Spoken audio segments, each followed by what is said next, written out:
Welcome back. Hey, doesn't it drive you crazy when you meet someone who has like all the talent?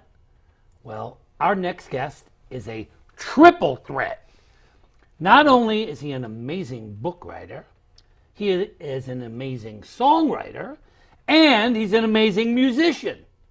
Today, we're going to get a little taste of all three of those things.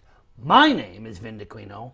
His name is Scott Johnson. Vin. Scott, man, you and I go back. Yes, we do. Yes, we do. 30 years or so. It got to be 30 years. We've been doing talks for the young authors. The Young Authors Conference in Westchester and Putnam. Yeah, talking to high school kids from all over Westchester workshops, and Putnam. Talking about our books, talking about characters, talking about the process of writing. You have written 3 great books. Talk to me a little bit about you. Talk to me about your books, and then you're going to give us a little treat. I hope so. Oh man, I got to hear those songs you're writing. Well, Vin, we both have a background in teaching and Yep. in writing novels for young adults in particular. And I think we met early at the doing presentations at the Young Authors Yeah. Conference. So just about anything I talk about my books, I know you've gone through in that. Yeah. My books are 3 novels, all set in kind of suburban high schools, Putnam County, Westchester County area, very realistic type novels. It's funny when I look back at them and I look through them, I see, and I'm sure this is true of you, I see scenes that sometimes the scenes are based on actual rooms from where I taught or teachers, Yep. but also from my own high school growing up in Chicago too. So the books are a weird combination where there's a scene in the band room, and that might be from Foreman High School in Chicago, Illinois. There's a scene in a language class. That might be from Pleasantville High School, where I taught for many years. I used to say that my books sometimes were like my dreams. 1 minute you're in one place, the next minute you're in another place. That's right. And it's like a Hollywood set. You know, the school is here, but the house is somewhere else. Yeah. So tell me a little bit about your first book. One of the Boys was my first novel, and that's where I really found, after writing for many years, I really seemed to find my voice there. And interestingly enough, I was writing in the first-person narrative as a teenage boy. So that came back, I channeled that, or else I'd never outgrown it. And when I did Kiss the Candy Days Goodbye, the main character was a wrestler. Well, I wrestled in high school, and I was a wrestling coach. So there were times when the main character was sort of me, and the coach was sort of me, and the father was sort of me. Aren't we always all our characters, in one way or another? A little piece of us. Right. Yeah, because we write what we are. And put ourselves in, especially it's fun being the bad guy, or it's fun being the hostile or negative character too sometimes in that. So we grab all our characters. When we do our writing talks, I'm always telling the kids, writing a book, keeping a journal for a book. Your journal is like that box under your bed where you put photos and trinkets and all your memories, and up here too. And then when it comes time to writing the story, you see what fits. You pull it all out. I tell my young writers, always remember the almighty 5. Plot, character, setting, theme, and tone. And be prepared to address them all. Know when to focus on one, leave it alone and go to another. Mix them up pretty well. That's what it's all about. And there's no set, I think another thing we talk about in teaching, because we've both taught literature and written literature that over the years, but we talk about you may have different strengths, and I see this with our students. You may have a strength for dialogue. At the Young Authors Conference, I do a workshop on dialogue, and then I do another on characterization. Vinny is famous because he's done about 35 different ones every year. I try to do a different one every year. Yeah. One of my favorites is when I did naked co-ed writing. I remember that. And it caused a bit of a scandal, if I remember. Kids signed up for the course. They just wanted to know what naked co-ed writing was. And basically what I told them was, if you want to be a writer, be prepared to bare your soul. And it literally is like dropping your pants in public because you are exposing your soul. And when you do that, that's a dangerous thing. Because if people say, oh, that stinks, that's your soul they're talking about. That's your passion, your dream, your love. So you're putting yourself out there. There's a scene in my last book, Safe at Second, When I was a sophomore in high school, I was cut from my baseball team. Oh, and it was devastating, of course, to me. And I took that scene, which was, of course, God knows how long it took to get over it. I took that scene and put it in the novel, and almost the coach was in there, and I, as the, standing in for the main character, was there, and it worked almost word for word. It doesn't happen much in writing fiction. You have to change the real details of real life, but that's one of the scenes that just about fit everything popping in. So that was bearing your soul. I call myself a bibliotherapist. In Ah, fact, that my works. master's was in bibliotherapy, where I showed that books can serve as a therapy for the things that ail you. And as a matter of fact, my very first book was about a kid with diabetes. Right. And I had a kid on my team who had diabetes. He didn't think he could wrestle. He was my manager. And he finally agreed to be a part of the team. Only when I researched diabetes enough to know that if he stayed in control and if he did certain things, he'd be okay. So It's books funny, I have sometimes offer that. a character in Safe at Second. It's about a really highly touted prospect. His senior year in high school is clearly going to sign with a pro team. And he loses his eye in a baseball. He gets hit with a line drive. But that story came to me, much as we grab our stories from our students, and I can't tell you how many, because I want to avoid lawsuits, how many of my former students appear in the books. But I had a student walk into my homeroom, and his eye was all red, and I said, "Oh my God, what happened, Pat?" And he'd gotten hit with a line drive. Wow. And as we do as writers, we start to percolate that, and we have the old what if. Well, what if he healed, thankfully, and he was fine. But I told what the if story it doesn't go that 1,000 way? times about the little kid who came to me and says, "Excuse me, Mr. Dacquino, how can I write an exciting book if my life is boring?" And I said, "Listen to me. Don't write about what is. Write about what if." And that's a major difference. Take an idea and let it go where it wants and let it find its own ending. So that's exactly what we do. Now, your middle book, tell me, that's a little different than the rest. Overnight Sensation is different because for me, the main character is a high school senior, a girl. And so, it's my voice. I was saying, well, can I pull this off? Can I have the main character? Can I have a first-person narrative as a girl? And it was, I just didn't think about it. I just did it. I first started writing it, I believe, in third person.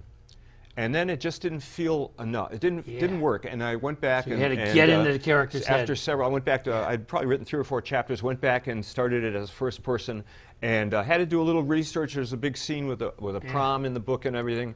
But it was great to write that and to look at the situation. A kid asked me, he said, "What's the hardest part about writing a young adult novel?" I said, "Well, first of all, I'm not a young adult anymore. Secondly, you have to be prepared to be on both sides of every kiss. You have to be the boy who kisses and the girl who gets kissed. You have to be the parent who reprimands and the child who's scolded. You have to know both conversations, because in a second, you're the other character. So you have to have a real understanding. Right. So that keeps our characters from being bad guys too. If you have somebody who's an antagonist, but you still get into them, that keeps them from just being the stock bad guy, and it gives them a little life. And so even in your nastiest characters, you will find some life and something that makes them real. So I'm going to ask you a question that is one of the most unfair questions there are. And then I'll tell you the answer that a writer friend of mine gave. Of the 3 books, was there a favorite for any particular reason? My answer, my diplomatic answer, is as when people ask me about my children. Oh, well, I love you all, but I love you differently. And that's exactly what my writer friend said. I probably said, feel don't that ask me that. That's like saying, which one of my kids do I like the best? I love them all differently. I probably feel Safe at Second is my strongest in the sense of the craft. One of the boys, I didn't know what I was doing, so it was great. So it was great fun. And Overnight Sensation was like the problem child. I had to put it through more drafts than any of the books, I think. I usually say my favorite is the one I'm writing now. It depends. Right, Because right. It's where my passion is, you know. And there's something about writing where you enter another world, and people who aren't writers have a hard time understanding that when you're there, you're there. And if you can be there, if you can get to that zone, man, there's no going back, right? Once you've been there, it's very difficult because writing is, for me, a passion. It's not a hobby. It's not a pastime. It's not an extra job. It's a passion. So you're doing all this young adult. You've been writing these books. You've taken a little break from writing books. And you're going in another direction there, Scott. It's interesting direction because it was the first way I started writing, which was in my teens. It was songwriting. And I probably wrote, in fact, I found these the other day in a closet. I probably wrote 30 songs when I was in high school. Well, that's and why nothing to brag I about. tell kids, don't throw anything away. Right. Yeah, so I was doing that treasures. first before I fancied myself a fiction writer. And I've always played guitar throughout. Wow. But so how mostly old were you focused when on you that. started playing guitar? Well, it's been 50 years now, so I was 12 or so. And they had guitars. So you've been playing guitar a long time. Yes. So songwriting kind of came naturally. It was For a long sort of time, a I natural wasn't doing step. it, Or were and you then- you were doing it in between the books? I as kind well? of, there were long periods where I look back and I neglected playing guitar very much. I mean, I always played it, but never as steadily as I think I have the last 20 years or so. Again, had a renaissance with it. But the craft of writing, as I look at the songs I've written, a few of which are salvageable, and I look back and I think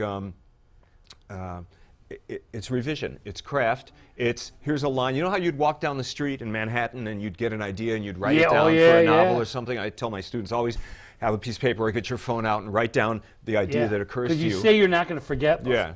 And it's like songwriting. Especially these days. I'll be driving and there'll be a line. So I'll, if I can't, I'll pull over, kids. I'll pull over and get my phone out and write it down or Weirdest voice thing it. is, for me, sometimes a title will come into my head, and that title becomes a book because the title kind of like marks the theme for the book. I actually think some of the songs I've been working on now in the last several years, the title's almost coming first, which is really unusual. It's always the thing I struggle with the most. So you've written the song, and we're going to get a taste of this? Yes, yeah, be happy Oh, to. yeah. All right, you know what? We have you set up. Great. So we're going to get the wonderful opportunity of hearing one of Scott's songs. Actually, maybe two, maybe even three if we can squeeze it in. And I can't wait to do it. I'm ready to come over and join you. Let's get it done. The song is called Not a Step to Spare.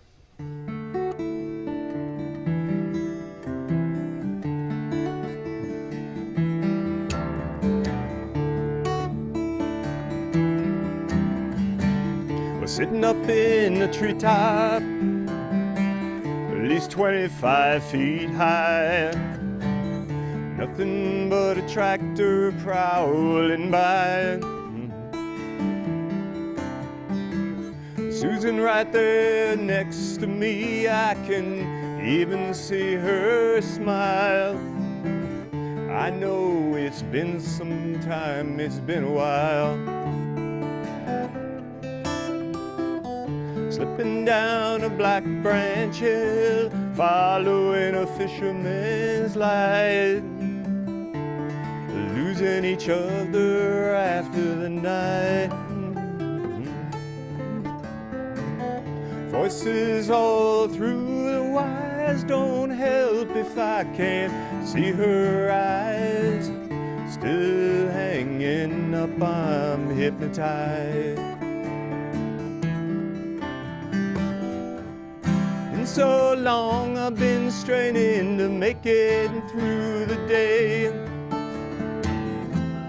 Listen, my darling, in the very worst way.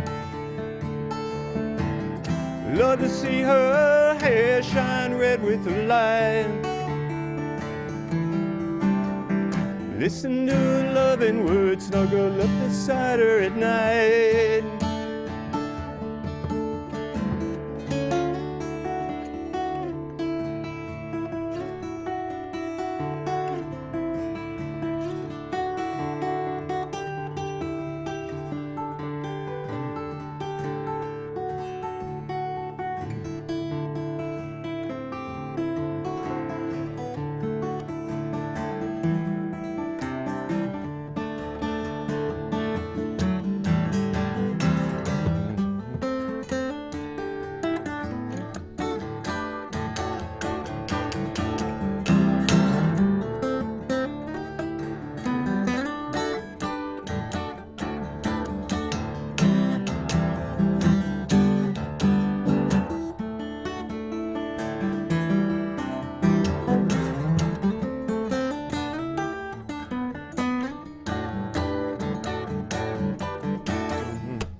Now 40 years have passed as fast as that night, like the colors of a prism spinning in the light. Whenever I turn, I know she'll be there. Even if I'd have known, don't think it would have helped. It's a serpentine path you gotta walk yourself, day by day, and not a step to spare. Been so long, I've been straining to make it through the night, missing my darling with all of my might. Love to see her hair shine red with her light. Listen to her loving words, snuggle up beside her at night.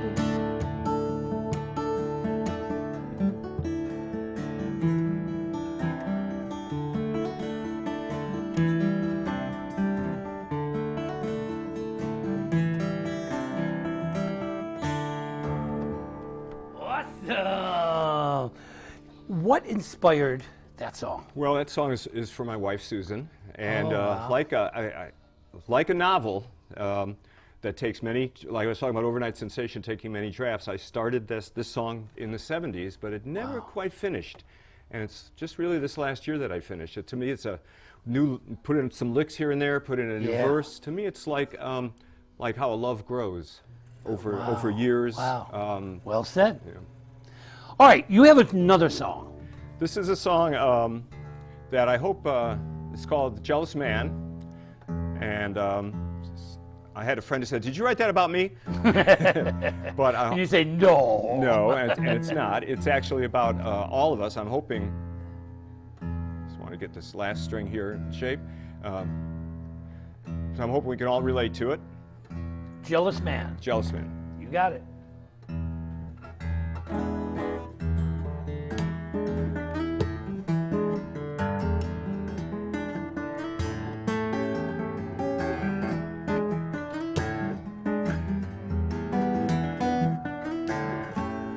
I'm just a jealous man, so don't mind me. I got my past to look forward to in history, reminding me all the things I haven't done. I'm just a jealous man, no longer young.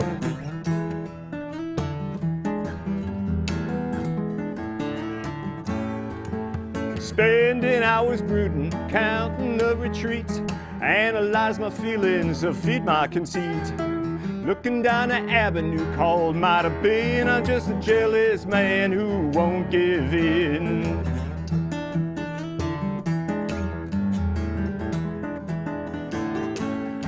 Well, you can tell me by the withered rose in my lapel.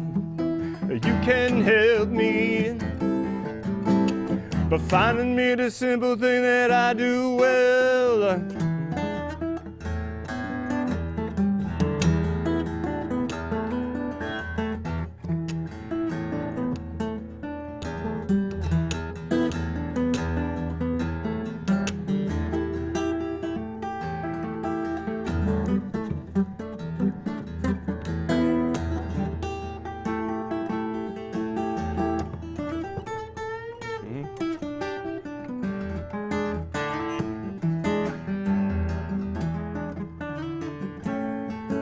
I got reasons, excuses, motives to begrudge all the kinds of people I'm not too proud to judge. I hear footsteps behind me, though I'm on a dead end, to see the jealous man go round the bend. My heart's at a lobotomy, doesn't appreciate all that pat on the back crap, too little, too. Others count their blessings, I just dwell on my blues. Watch out, the sore loser just might steal your shoes.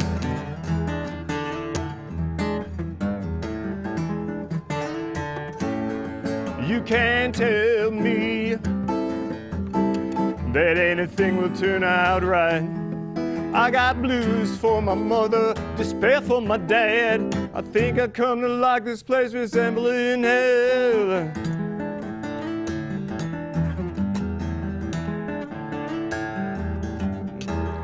jealous man, so don't mind me. I got my past to look forward to and history reminding me all the things I haven't done. I'm just a jealous man, no longer young. I'm just a jealous man whose song is just about done.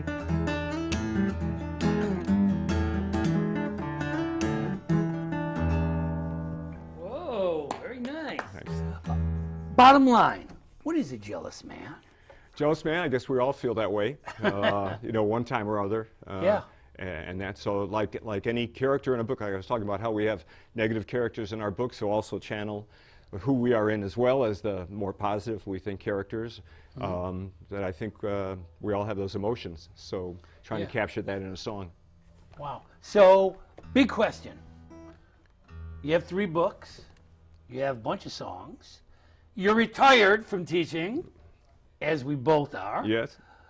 What are we doing with our time? We're writing another book? We doing more songs? Really both. Still have a book in process. Oh, great. Writing songs, going through and trying to, that these evolve and trying to become a better musician too. So lots to keep us busy, working with kids, doing conferences and so you're still doing some teaching on the side. Teaching on the side, That's great. And that will never stop. You're like that. me. Yeah. I'm not retired. I'm rehired. Right. Oh, I like that. Doing other things. I like that. That's really what it is. So tell me about this new book. What is it young adult again? Or? It's young adult, geared young adult. I've been a while away from it, waiting for some ideas to come through. It's set in Austria a couple hundred years ago. Austria, so for me, wow. in Salzburg, and they have a wonderful marionette theater there. And I started to write a story about what if you had a young apprentice who was working in that marionette theater, and her relationship with the impresario. Wow. And that, and kind of a little bit of working magic which I haven't had in other books in that. So that's been kind of fun. But still waiting for some plot lines to come around and come together, tying it all together. And then in addition to this new book, you're still have songs floating around in that head. Lots of songs and trying to take these fragments and pieces and the arc of a novel, when we talk about our plot and we talk about for a novel you have maybe 200, 300 pages of a story to develop, and in a song you have maybe 3 or 4 verses. But there's many similarities in that. And just because songs are shorter than books doesn't mean they don't take as much effort. I met the poet Thomas Lux once, and he said, he was speaking to kids, and he said that it's not unusual for him to have a poem to go through 50 drafts. Wow. So that's a poem. Now, 50 drafts would kill us for a novel. As I said, I did 7 or 8 on Overnight Sensation.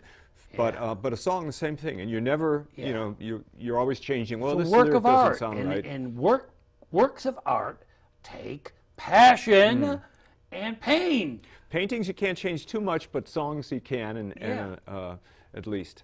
Yeah, and so you've got those. So now soon you'll be going to coffee houses and. There's so many, there are so many talented musicians out there, and I'm just in awe of their talent, and really I like to play at open mics and that when I can. But there's so many good musicians out there. It's just important to get out and support them and learn from them. Well, I'm thrilled that you've decided to come here and share this with us today. Oh, it's been great fun. Because it's important for us to understand the inner workings of an artist.